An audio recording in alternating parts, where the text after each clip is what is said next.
Halo teman-teman, perkenalkan nama saya Siti Tahara Nurfala. Di sini saya akan menjelaskan mengenai teori, model, dan asuhan keperawatan komunitas. Oke, di sini ada health promotion focus influence atau beberapa teori model yang bisa kita digunakan dalam promosi kesehatan. Di sini dibagi menjadi 2, ada individual fokus dan juga population fokus. Nah, di bawahnya lagi masih dibagi menjadi 3 kategori lagi. Ada healthy individuals, healthy communities, dan healthy societies. Nah, pada healthy individual sendiri, di dalamnya ada 2 poin, yaitu screening dan juga individual risk assessment dan juga ada immunization. Nah, selanjutnya ada health information. Nah, dalam healthy communities, di dalamnya ada health education, personal skill development, dan juga organization development. Nah, pada health societies ada community development dan juga economic and regulatory activities. Nah, di bawahnya lagi ada beberapa pendekatan yang bisa kita lakukan. Nah, ada 3 pendekatan, yaitu ada medical approach, behavioral approach, dan juga socio-environmental approach. Nah, di sini ada teori model keperawatan komunitas menurut Betty Newman. Menurut Betty Newman sendiri ada beberapa klasifikasi. Di sini terdapat eh, lingkaran bola yang terdapat level di dalamnya.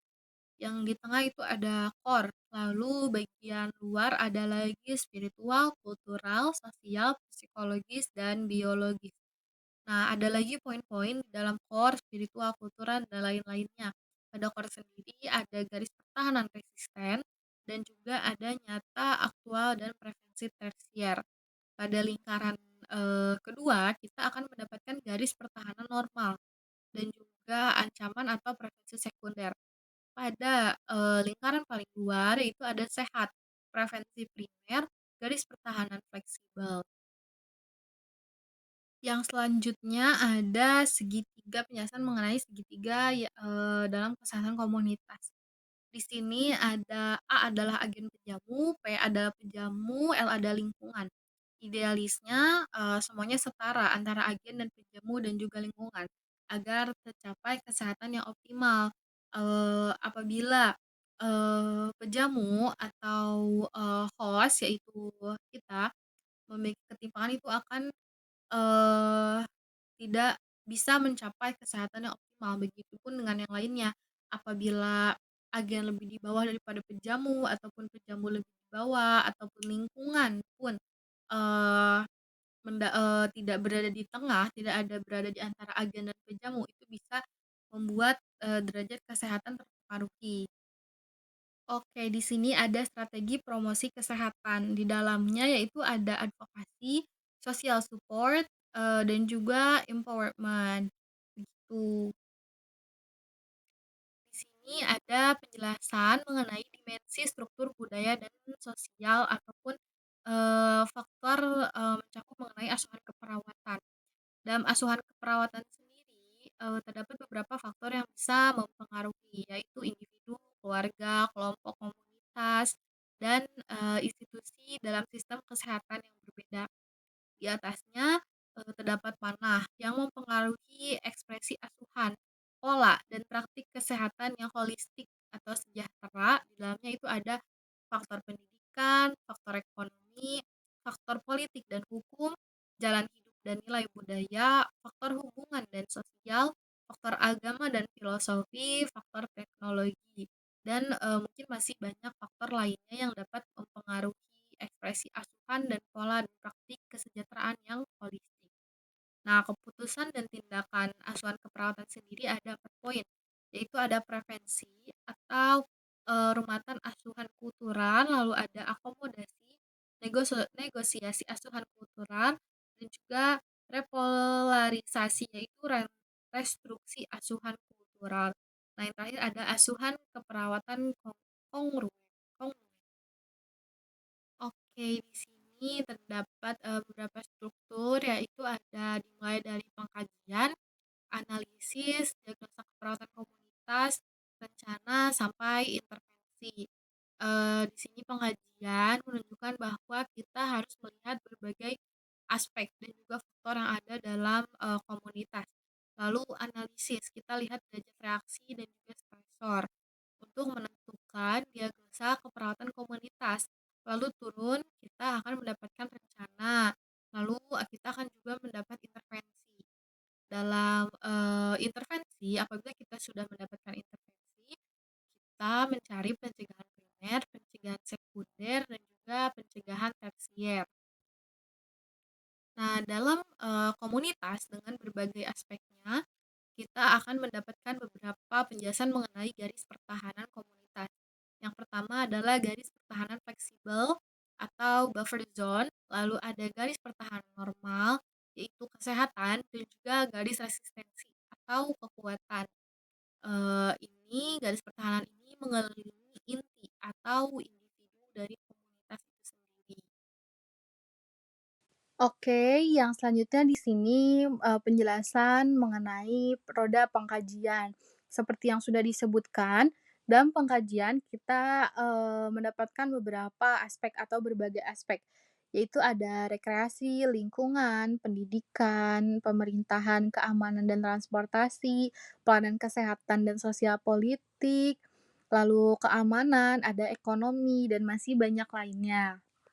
Di sini terdapat teori atau dasar pemikiran dari berbagai macam tokoh. Contohnya yaitu pada awal Anderson dan McLaren pada 1996 menggunakan model Community as Client. Lalu pada tahun 2000 model disempurnakan menjadi Community as Partner.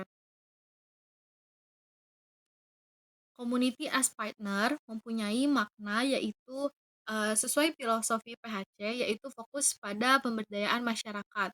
Membuktikan ada hubungan sinergi dan setara antara perawat dan klien, lalu pengkajian komunitas mempunyai dua bagian utama, core dan 8 subsistem. Lalu ada model ini menekankan pada terjadinya stres yang dapat mengganggu keseimbangan sistem pertahanan, fleksibel, normal, dan resisten. Oke, di sini ada teknik pengumpulan data. Salah satu teknik pengumpulan data yaitu ada windshield survey. Pengamatan langsung ke masyarakat dengan berkeliling wilayah dan menggunakan semua panca indera. Hasil wawancara, kuesioner, data sekunder yaitu terdapat data statistik, laporan puskesmas, laporan kelurahan, dan masih banyak lainnya. Lalu penjelasan mengenai windshield survey. Dari survei tersebut, hal-hal yang bisa ditemukan misalnya batas wilayah sebelah barat, timur, utara, dan selatan, kondisi perumahan, kumuh atau padat, sampah bertebaran di mana-mana, selokan atau got tak lancar, mampet oleh sampah, lalu terdapatkah fasilitas sosial atau pasar, dan masih banyak lainnya. Lalu ada pengkajian core atau inti. Core sama dengan inti di sini adalah komunitas. Dalamnya membahas tentang sejarah atau riwayat, demografi, umur, jenis kelamin, suku, tipe keluarga, status perkawinan, jenis rumah tangga, yaitu keluarga, non-keluarga, ataupun kelompok. Kita statiska, yaitu membahas tentang angka kelahiran, kematian, dan kesakitan. Lalu membahas juga tentang value, belief, and religion. Oke, di sini kita akan membahas mengenai pengkajian 8 subsistem komunitas. Yang pertama yaitu pengkajian fisik. Gunakan metode inspeksi dan auskultasi, review sistem penunjang, perumahan atau lingkungan, jenis bangunan, lingkungan terbuka, kualitas atau fasum, batas wilayah, dan juga kebiasaan masyarakat. Bahas juga mengenai transportasi, toko atau warung, pasar atau mall, orang yang banyak ditemui di jalan, tempat ibadah, alat media informasi, di dalamnya membahas tentang papan pengumuman, bahas juga mengenai iklim dan daerah atau bagian rawan seperti banjir. Di sini ada komponen pengkajian fisik dan sumber data. Komponennya yaitu ada inspeksi, auskultasi, tanda vital, pemeriksaan sistem, dan juga pemeriksaan lab. Sumber datanya seluruh indera, otoskop dan oftalmoskop, stetoskop, termometer, spirometer, dari kepala sampai kaki, tes darah, foto ronsen, dan masih banyak lainnya untuk bisa menjadi sumber data bagi komponen-komponen yang sudah tadi disebutkan. Yang selanjutnya mengenai pelayanan kesehatan dan sosial. Tanyakan adakah pelayanan kesehatan dan sosial di komunitas, jenis pelayanan, sistem pembayaran, sumber daya, dan karakteristik penggunaan pelayanan.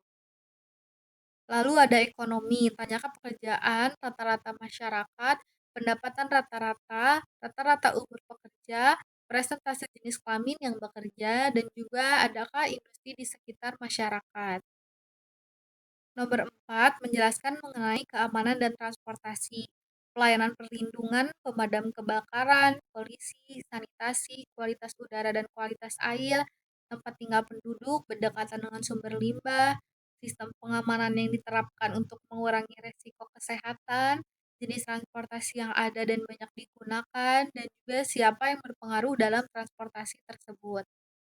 Yang selanjutnya yaitu politik dan pemerintahan. Kenali struktur pemerintahan di komunitas mulai dari RT sampai dengan tertinggi. Kenali kelompok masyarakat, kenali kebijakan yang berlaku, peran, serta masyarakat yang berhubungan dengan politik dan kesehatan. Yang selanjutnya yaitu komunikasi. Sarana komunikasi yang digunakan, formal, koran, radio, TV, surat atau buletin, informal seperti papan pengumuman, pengeras suara di rumah ibadah, ataupun kentongan. Perkumpulan warga rutin seperti arisan PKK, pengajian, ataupun rapat bulanan. Pendidikan.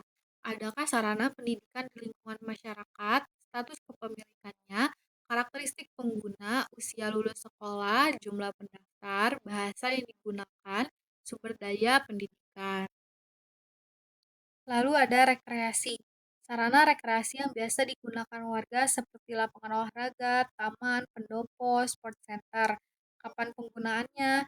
Terjadwal atau bebas, biaya gratis atau berbayar, kepemilikan umum ataupun swasta. Berikut ini hal penting yang harus diperhatikan saat membuat instrumen pengkajian. Yang pertama, mengacu pada model yang digunakan, yaitu Community as Partner. Yang kedua, memperhatikan masalah kesehatan yang paling banyak terjadi di masyarakat. Contohnya yaitu TBC. Ini adalah contoh membuat kisi-kisi instrumen, yaitu ada komponen, variabel, subvariabel, sub-subvariabel, dan juga metode.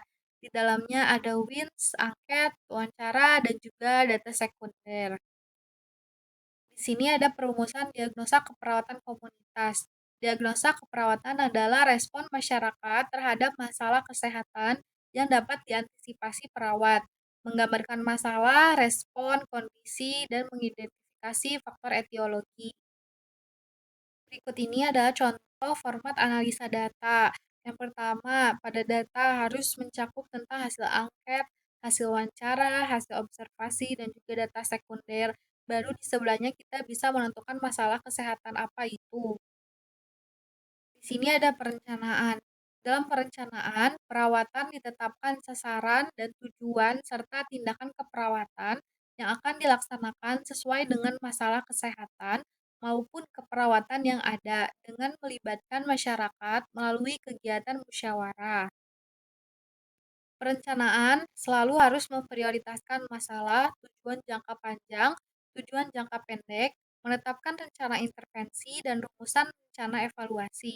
Cara memprioritaskan masalah adalah sebagai berikut. Pertama, tulis diagnosa keperawatan yang ada, lalu nilai setiap diagnosa untuk masing-masing faktor. Ada 12 faktor, lalu nilai atau skor yang diberikan 0 sampai 5.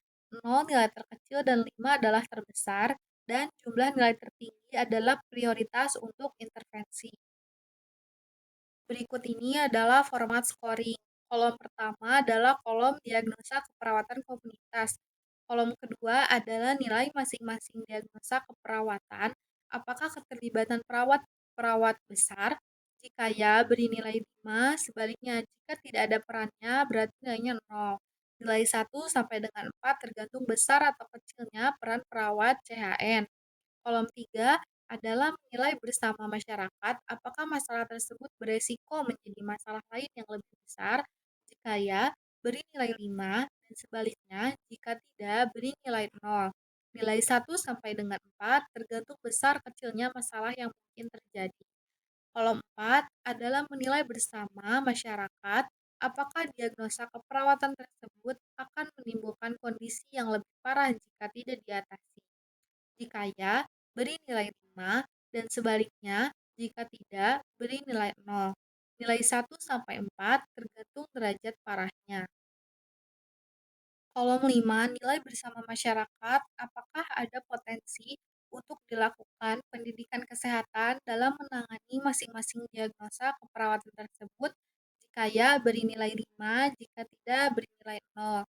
Nilai 1 sampai 4 tergantung kesepakatan tentang besarnya potensi. Kolom 6 nilai bersama masyarakat, apakah masyarakat menaruh minat terhadap masalah diagnosa tersebut? Jika besar minatnya, beri nilai 5 dan jika tidak, beri nilai 0.